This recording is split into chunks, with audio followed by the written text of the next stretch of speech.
Joe Morello and Dave Brubeck 5 had Take 5, or the Dave Brubeck Quartet actually. It's Take 5, and it was like, I think it was in the top 10 in the charts in England.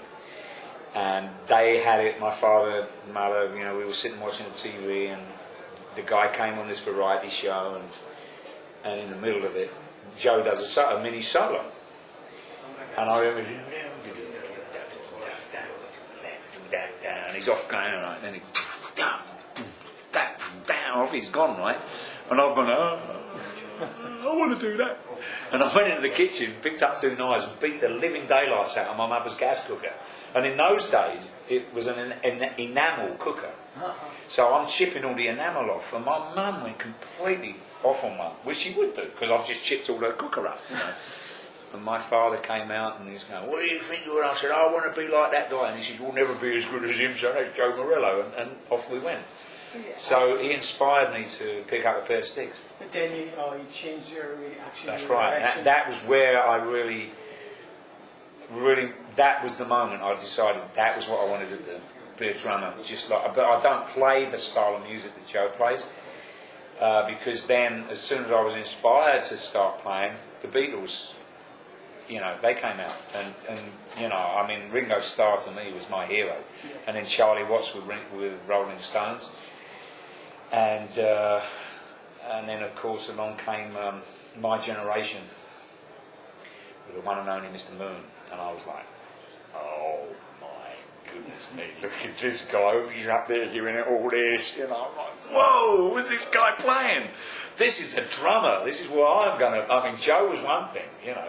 So I progressed by a couple of years, you know, in my playing, and I saw, and then the one and only infamous Mr. Bonham, and Led Zeppelin 1, you know, I mean, that was just blew me away. So in my career, I kind of grew up with blues bands. I was playing pop music, and I joined a blues band, and I really kind of learnt my trade through this blues band, playing all kinds of Jimmy Witherspoon stuff, you know, all kinds of different blues music. And this, we used to do a lot of gigs. A band called World Street Blues Band, WELLS, and these guys were just stunning. And we did a lot of work, and semi-pro. And that's really what kind of generated my feel, as I learned to play that kind of music. Well, there were the two. There was Keith Moon and John Bonham. And in the early days, there was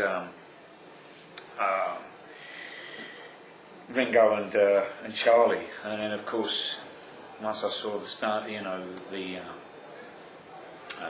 Who and Zeppelin, man, that was me done.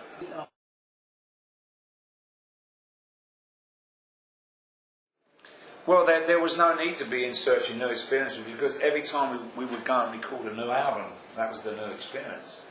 The parameter, there was never a set parameter like the bar was set with a particular album we made. It was always, well, and we never went through a period of saying, well, we've got what we know works, let's just leave it like that. As so many bands do. They get a formula to an album, they think, right, we've got to make an album just as good as that one. Well, they want to make a better album, right? But the thing is that you go in, the way Maiden, and it's so wonderful, the way Maiden works is that we go and make the album that moment. We don't live back on the morals or the laurels of the Number of the Beast album and this particular track from that album. We go in with a completely fresh attitude, and it's refreshing. Sometimes we get into a quagmire of like, well, that song doesn't work really well, does it? You know, so on and so forth. So the challenge is always like the first album when we go in to make new music. And the one thing is that for the reason I don't need to feel like I have to leave the band to go and experience. I mean, I love to play funk and groove music, but I tend to use that style within certain points within Maiden's music. So, and I'm given that freedom. If it doesn't work, we don't use it. You see, so, and the fact is that I love all the guys in the band, and I love to make music with them. And so, I'm not complete when I'm not with that band. I'm not with Steve and Dave and Bruce, Adrian and Jan. It's not it's not me. But in terms of what I get from playing with other people, I will take my knowledge of playing. I mean, people want Iron Maiden's drummer, then they will. But you know, a lot of people, there's not bands that want that sort of drummer. You know, and so you kind of get categorised in terms. So I mean, I can do all this other stuff. You know, I play funk grooves and albums with people way in the past. But I'm content. I mean, in terms of what I need to do when I play, I can do these things that I'm doing today, which is go out and play a little, you know, on my own and talk to the kids and give them a little bit of my personality and what makes it work for me and how I think things that they need to learn as up-and-coming drummers. I mean, at the end of the day, we all learn this basically the same stuff. Whether you read dots or not, it doesn't matter. You still have to learn a certain parameter, you know, the beginnings. And then it's what you do with it. And that is your own personality. You can't teach anyone to do that. You can't teach someone feel. You can give them advice on feel, but they have to find that for themselves. That is your inner, that's what God graces you with, is your feel. How fast your heart beats. What makes you play, and then the other guy goes, dum, dum, da, an extra beat down the line. And you go, oh, that's nice. You go, no, I prefer the way you played it. No, I like the way you played it. That's it. How did you do that? You know what I mean? That's what makes the magic of playing. And to do that, you need to play with people. So I come out and do this. I get fulfilment from it. I would like to be involved with. I love touring, and I'm a gypsy, as most of the guys in my band are. You know, although I got bored a lot quicker than the rest of them, and I phoned Harry the other way. I said, Harry, we got to go out. Let's go out. Let's do a summer tour. Just a couple of months. And he's going, you are joking, aren't you? I said, no, I'm bored. He said, let's swap houses, he says. Why don't you come over here and look after my place for a few months? He says, it's never ending, because he's got a big family and he's got his beautiful home, you know. But we love to play. But it is time for having this, if you like, sabbatical, right? But for me, I've been climbing the wall for the last couple of weeks. You know, 3 months is the max for me, and then I have to go out and do stuff. And I just have to play. I mean, it's different for a drummer. You have to play with other musicians.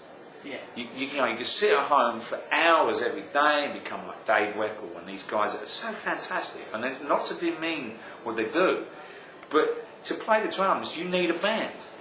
That's what it's all about. Not being a soloist. You can be, and you can go out and show people what it's all about to the extreme, with Virgil and Dave and Terry Bozzio and people like that.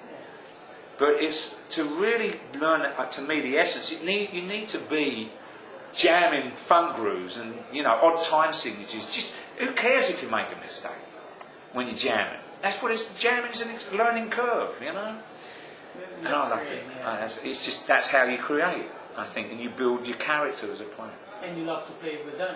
And you love to play this style. Yeah, I'm categorised now. I am put in this bag as he's a rock drummer.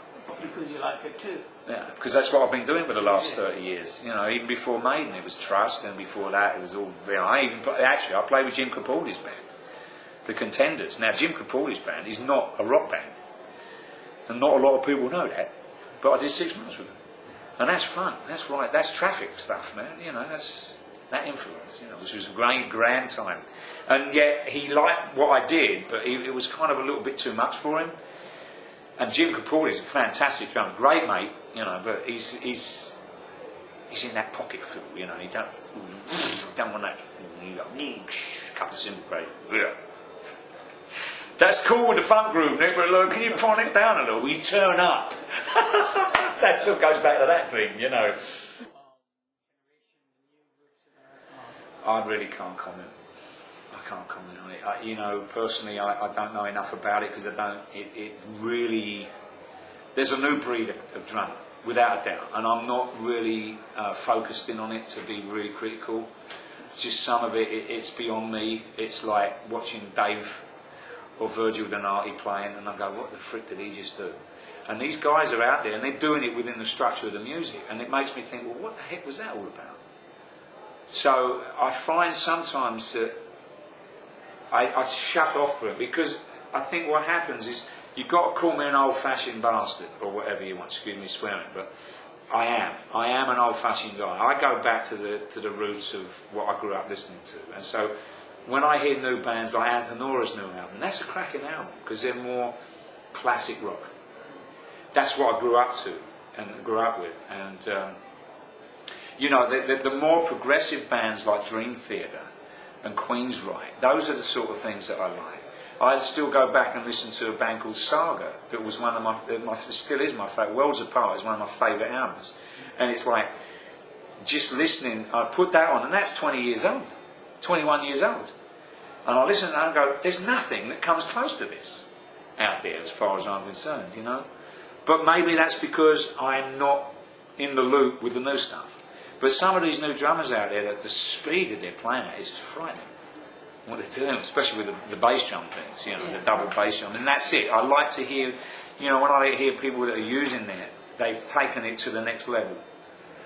You know, Dave Lombardi was the first guy, you know, to me, you know, and Vinnie Paul, you know, and Pantera, and they kind of took the extreme of the double power playing to the next level. Now you've got these new cats that are out there, and I don't know their names, but you know.